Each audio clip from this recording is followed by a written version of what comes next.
Hey guys, welcome back to Tower of Fantasy. In today's video, we're going to do a bit of a basic beginner's guide to combat in the game. Just get you guys familiar with it before we jump into global so you know what's happening. Because I see, a comment I commonly see is that the game just looks like a left click spam and that's all there is, which is kind of true, but it is a lot deeper than that and there is a lot more strategy involved, especially once you start starring up characters, and that's when they really start getting new play styles that work differently for them. But firstly, what we're going to do is we're just going to go through the basic abilities that we do have on each weapon. So for each weapon, you have a bunch of abilities tied into left clicks.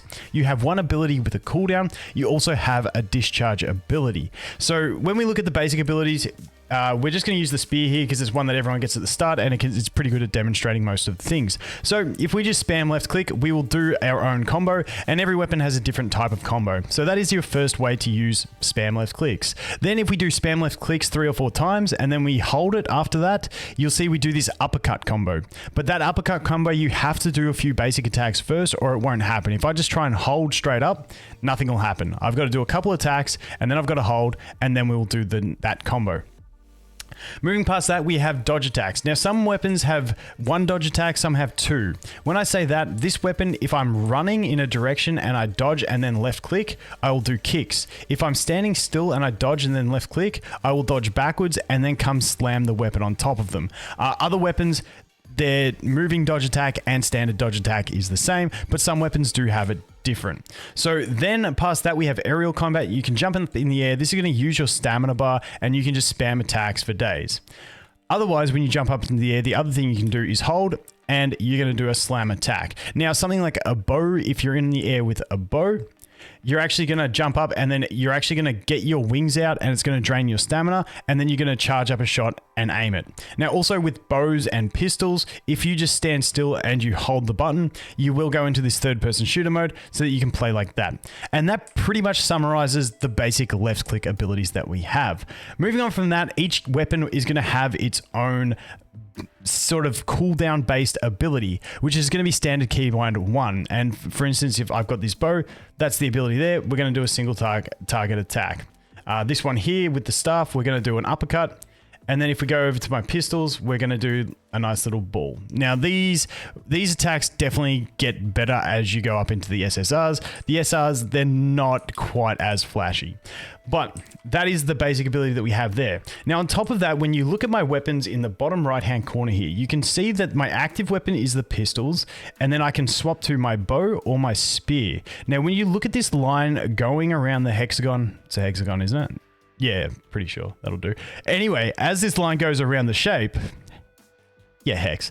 As it goes around and fully merges, it will start flashing, meaning that your weapon is fully charged. Now, once the weapon you're using gets fully charged, depending on its element, it will have a different effect on the next attack that it does. So for instance, on this one, I've got my pistols. It is a lightning weapon.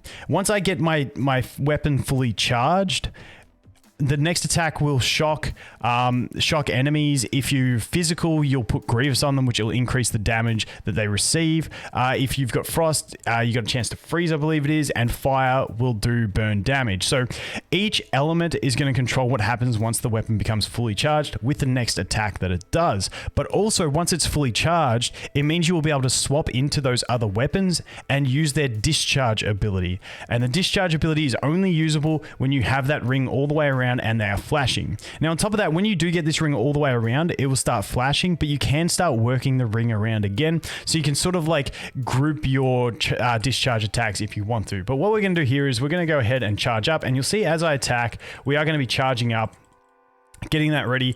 Let's just go and kill some of these guys. And as we charge up, we are now fully charged. So when I do my next attack, it's going to apply the shock effect, but it's really hard to demonstrate here.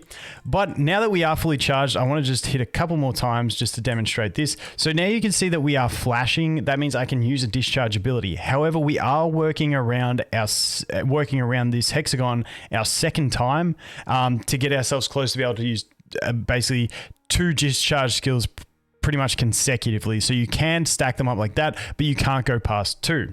Now, then when we come to using the discharge skill, once I press that a weapon, when the discharge skill is ready, you'll see it'll do an extra little attack. and each weapon is going to have a different discharge skill that happens there. Now that is the basics behind all the abilities you have. You have your basic left click spamming, you have your ability with a cooldown, you have the effects that each element brings once a weapon is fully charged, and then you have the discharge ability of every weapon. Now, the next thing I want to talk about is charging and shatter, because each weapon is going to have its own charge value and shatter value. Now, what I might do is I might go over to the website, the database website, just to show this because it's in English and it's a little bit better. So let's go over here. So for instance, here we're looking at Tsubasa.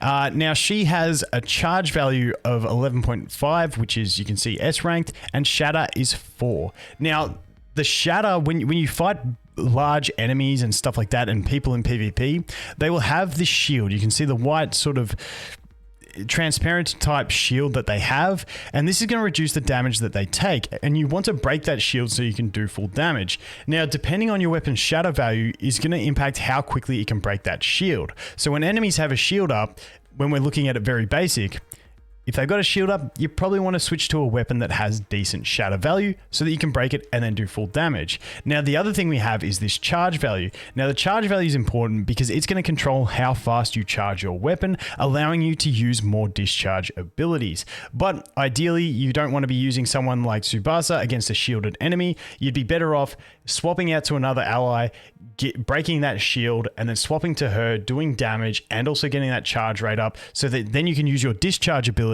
while the enemy doesn't have that shield up, and then you can deal massive damage with those discharge abilities. So those are two things that you're really going to pay attention to over time on your weapons, is going to be their shatter value and their charge value, because you don't want to end up having 3 weapons that all have high charge and none of them have shatter, because then you're just going to be not dealing the damage that you want to deal. Now, obviously, if you overpower some content, it won't matter, but ideally, you want to be paying attention to your weapons and having at least one weapon that can shatter and one weapon that can charge.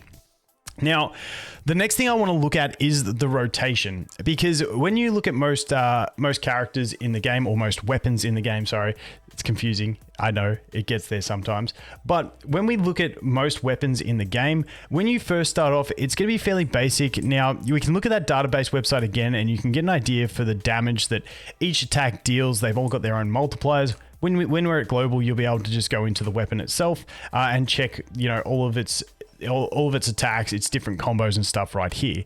But the thing with that is, once you start adding stars into your characters, it can really impact the way they want to play. So at the start, when you jump into the game, spamming some left clicks, using the abilities, and then charging up and using discharge abilities, and then swapping to a weapon that has high shatter value when you need to shatter a shield, is going to be the basic way you're going to be playing at the start. Now, I'm going to jump back over to the database website just to show you guys this, because as you start playing through more, the way you play characters will definitely change. For instance, Tsubasa here is a good example. Now, at 1 star, this is what you need dupes for, which you can also get your dupes from the shop with a currency that you get every time you summon on the gold banner. But grants a stack of sharp arrows each time the arrow fired by a dodge attack hits a target. Each stack increases damage by 8% for 15 seconds, stack up to 3 times. And then launching down here, we've got the 3 star, launching a dodge attack fires 3 charged arrows. So with this, you can see that Tsubasa, once you start getting those star ups, it can change how you want to play it. When you have no stars, you can pretty freely just spam attacks, do whatever you want. But once you get this ability, you're like, okay, if I do a dodge attack, I'm going to get an attack up. So obviously I want to be using dodge attacks. And then once you get here and you're like, dodge attacks fire 3 charged arrows, okay, dodge attacks are definitely what I want to be doing. Another example of this would be Crow. So if we look at Crow here, you can see that at 1 star, attacking targets from behind increases crit rate of all dual blades attacks by 40%. Attacking an electrified enemy from behind increases crit rate by 100% and crit damage by 30%. So this obviously, Crow is one of those characters that has a bit of a higher skill cap because you want to be attacking from behind the enemy all the time. So you can see that once you get stars, and a lot of characters have something like this that sort of governs the way they want to be played, you can see that these will definitely impact the way you want to play. So Crow is the kind of character that you want to play from behind the enemies. Another example, not so much changing the playstyle, but just consolidating what you want to do with the character, is going to be Shiro, or the Chakram of the Seas. I refer to it as the character because it's easier to say than the weapon, but it is this weapon you'll be using. The characters are just skins in this game. But as you can see, at 3-star, we're going to reset all weapon skill cooldowns upon shattering the target's shield. It can only be triggered once every 30 seconds. So this once again comes into what other weapons do you want to use? Shiro's got decent shatter, so she can shatter. If she's using this, you obviously want her to be the one shattering the enemy's shields. So maybe you want to bring other allies with high charge values and maybe long cooldowns with powerful abilities, which are those abilities with the cooldowns that I showed earlier, and that way you can make the most out of her abilities. So like I said, it does seem very basic. When you get into the game, you know, you can pretty freely do whatever you want, but as you start getting, you know, the luck on the summons, you start getting some of those duplicates, or you're buying those duplicates from the shop with the tokens that you get every time you summon.